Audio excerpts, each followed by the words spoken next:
the very important topic I am going to discuss now. The Supreme Court gave the judgment. Recently, Supreme Court gave with respect to OBC's reservation. In this context, I want to give you information on OBC reservations. Constitutionally, when the Constitution came into existence from January 26, 1950, there is no concept called as OBCs, other backward classes reservations. So, in the original Constitution of India, the reservations are provided only for SCs and STs. There is no concept of OBC reservations, other backward classes reservations. But in order to study the other backward classes commissions, in order to study other backward classes, the first backward classes commission was been constituted in 1953 and the report was been submitted in 1955, which is called as Kaka-Kalilkar Commission. It recommended for reservations, but the recommendations were been put in the cold storage, no government bothered about it.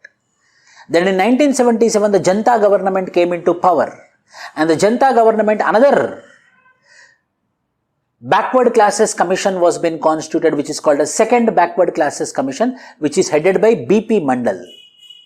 BP Mandal commission was been constituted to study about the backward classes, and this BP Mandal commission recommended blatantly, very clearly, 27% reservation need to be provided for other backward classes.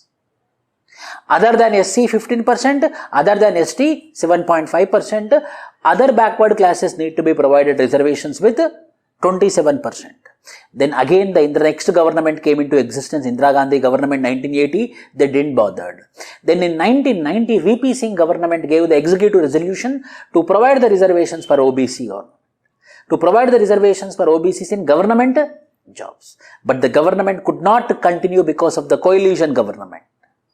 Then in 1991, PV Narasimha Rao government gave an executive resolution providing 27% reservations for OBCs, by which the dream of 27% reservations for OBCs in the government jobs at the time of recruitment was been fulfilled, materialized. And in 1992, Indra Sahani judgment, 9 judges bench also upheld the judgment, upheld the reservations which are provided for the 27% reservation. Hence, from that day onwards, the OBCs are enjoying the 27% reservations. But every time there is an issue with this creamy layer concept. What should be the criteria for the creamy layer? So, in generally, the OBCs are given reservations based upon 3 criteria: social backwardness, economical backwardness, educational backwardness. And the creamy layer concept is exclusively economy. As per today, if any person's parents' income is more than 8 lakhs, they will be called as creamy layer. Whoever comes under the creamy layer, they will not get the reservations. Whose parents' income is less than 8 lakhs, they will be called as non-creamy layer, which will be provided with reservations. So in OBCs, the reservations are provided only to the non-creamy layer based upon the economical criteria of creamy layer. But 2 days back, a Supreme Court gave the judgment that the OBC reservations cannot be solely determined based upon the economic criteria.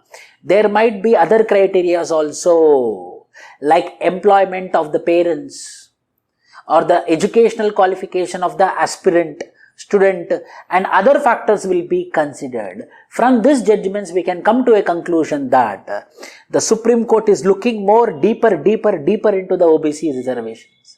So there might be very soon filtering of the creamy layer concept. There might be a innovation of new concept in order to determine the non-creamy layer within the OBCs. So for any change in the future, we have to be ready. The OBCs have to be ready. On this note, thank you everyone.